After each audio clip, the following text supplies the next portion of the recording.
Social media के मेरे दोस्तों, आपको सादर नमस्कार। चलिए आज बात हम राजनीति की कर लेते हैं। पूरी दुनिया में ऐसी राजनीति कहीं नहीं है जैसी राजनीति की कल्पना आगरा के एक कारोबारी श्री कालीचंद मित्तल लड्डू वाले किया करते हैं। कालीचंद जी के स्वभाव में बड़ी साफ गोई है। वह बेसन के लड्डुओं का व्यापार करते हैं। जाहिर सी बात है कि इस काम में उन जैसे और कारोबारी भी हैं। कारोबार का एक फंडा यह भी होता है कि हम अपने जैसे दूसरे कारोबारियों के प्रोडक्ट की निंदा करें और अपने प्रोडक्ट की तारीफ करें, उसे बढ़िया बताएं। कालीचंद जी बेहद श्रेष्ठता और गुणवत्ता से बेसन के लड्डू बनाते हैं। किसी भी तरह की मिलावट न हो, इसका वो बहुत ख्याल रखते हैं। इसीलिए बेसन अपने सामने पिसवाते हैं और अपने सामने ही लड्डू बनवाते हैं। लेकिन वह ग्राहकों से कहते यही हैं कि आपने औरों को लड्डू भी खाए, हमारे भी खाकर देखो, फिर जो अंतर है वह आप खुद महसूस करेंगे, मुझे बताने की जरूरत नहीं है। तो कालीचंद जी ने कई बार मुझसे कहा कि राजनीति ऐसी होनी चाहिए कि हर पार्टी सिर्फ अपनी बात करे। वह लोगों को बताए कि हमारी नीतियां ये हैं, हम सरकार में आए तो ये करेंगे। हर पार्टी सिर्फ अपनी बात करे, लेकिन हर पार्टी दूसरी पार्टियों पर इतना हमला करती है, इतनी बुराइयां करती है कि लगने लगता है कि ये लोग देश के लिए राजनीति नहीं कर रहे, बल्कि आपस में लड़ाई झगड़ा कर रहे हैं। मैं श्री कालीचंद मित्तल से यही कहता हूं कि आप राजनीति का मर्म अभी नहीं समझते।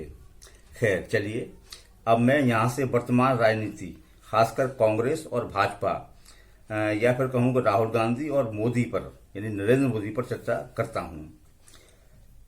यह तो जाहिर सी बात है कि ये दोनों ही पार्टियां राष्ट्रीय पार्टियां हैं।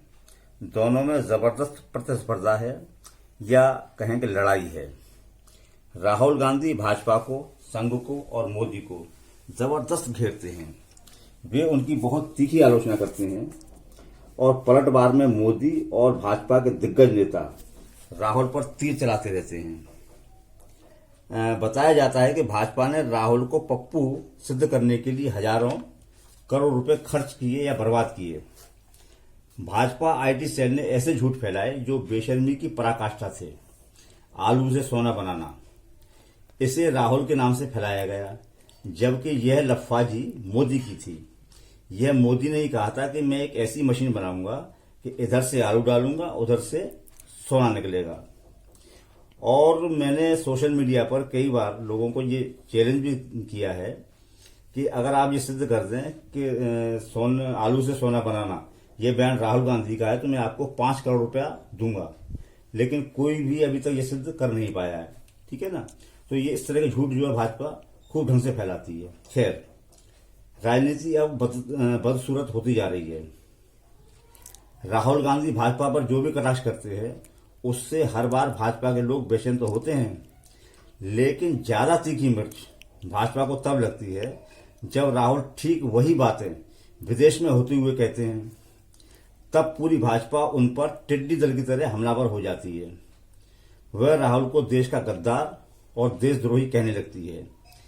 यह अलग बात है कि सत्ता में होते हुए भी मोदी सरकार ने राहुल पर देशद्रोह का मुकदमा कभी नहीं लगाया। राजनीति अब बहुत कुटिल होती जा रही है, इतनी कुटिल कि जो हमारा राजनीतिक विरोधी है वह अब हमें अपना दुश्मन लगने लगता है। और भाजपा तो कांग्रेस को ऐसा दुश्मन मानती है कि उसे हराने के लिए कैसा भी उल्टा सीधा नैरेटिव बनाने लगती है। राहुल ने जब भी विदेश की धरती से भाजपा के खिलाफ कुछ बोला है तो भाजपा चिल्लाने लगती है कि राहुल गांधी देश विरोधी है। भाजपा इस तरह के साथ अपना नैरेटिव बनाती है कि राहुल विदेश की धरती पर देश की बुराई कर रहा है। हालांकि लोग जानते हैं कि ऐसा कुछ है नहीं। फिर भी मैं राहुल गांधी को सलाह दूंगा कि अब जब भी वह विदेश जाएं तो मोदी की इन पुरानी बातों को उठाएं। भाजपा और संघ ने मोदी को एक अनूठा देशभक्त बना रखा है। आइए मोदी की देशभक्ति की भावना को हम कसौटी पर कसते हैं या कसौटी पर परखते हैं। 2014 में प्रधानमंत्री मोदी बने थे, आप सब जानते हैं।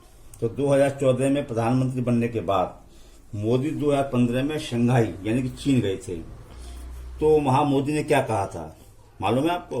मोदी ने कहा था कि 2014 से पहले भारत में पैदा होने पर शर्म महसूस होती थी, अब गौरव महसूस होता है।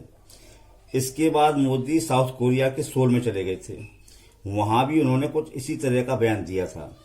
मोदी ने कहा था कि 2014 से पहले भारत के लोग यही कहते थे कि अरे भाई क्या फूटे कर्म है हमारे, किस देश में पैदा हो गए, क्या पाप किए थे पिछले जन्म में, ये भी कोई देश है, किस तरह के लोग हैं, चलो इस देश को छोड़ चलते हैं। अब यह पूछा जाना चाहिए कि विदेश की धरती पर मोदी क्या देश की तारीफ कर रहे थे? 2014 से पहले वे गुजरात के 3 बार मुख्यमंत्री रहे, तो क्या वे शर्म महसूस करते थे?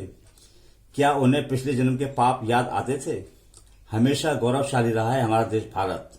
राम, कृष्ण, बुद्ध, महावीर, शंकराचार्य, नानक, कबीर, मीरा, गोरखनाथ, तुलसी, सूर, विवेकानंद, रामकृष्ण परमहंस, रसखान जैसे अनेक मोतियों से सजा हुआ है हमारा भारत। शर्म करने लायक नहीं है हमारा भारत। इस पर गौरव नहीं किया जाता था क्या पहले? और 1 साल में ही मोदी ने ऐसा क्या कर दिया जो शर्म करने वाला भारत गौरव करने लायक हो गया था? राहुल तो विदेशी धरती से लोकतंत्र की स्थिति, सरकार के कामकाज और व्यवस्थाओं पर ही सवाल उठाते हैं, या उन्होंने इस तरह के ही सवाल उठाए हैं। मोदी ने तो देश की अस्मिता और गरिमा पर ही सवाल उठा दिए थे। मोदी के देश विरोधी बयान बेशक अब ठंडे बस्ते में चले गए हैं, लेकिन राहुल विदेश की धरती पर जाकर इन बयानों को फिर से गर्म करें। मेरा दावा है कि तब संघ और भाजपा को सांप सूंघ जाएगा, वो कुछ बोल नहीं पाएंगे। वे फिर ये कदापि नहीं कह पाएंगे कि राहुल ने विदेश में जाकर देश का अपमान किया है। मेरे दिल की इच्छा है कि राहुल ऐसा करें। आज की चर्चा में मित्रों बस इतना ही। आपने मेरे चैनल को सब्सक्राइब किया है, वीडियो को लाइक व शेयर किया है, इसके लिए मैं तहे दिल से आपका शुक्रिया अदा करता हूं। सुनील गोस्वामी।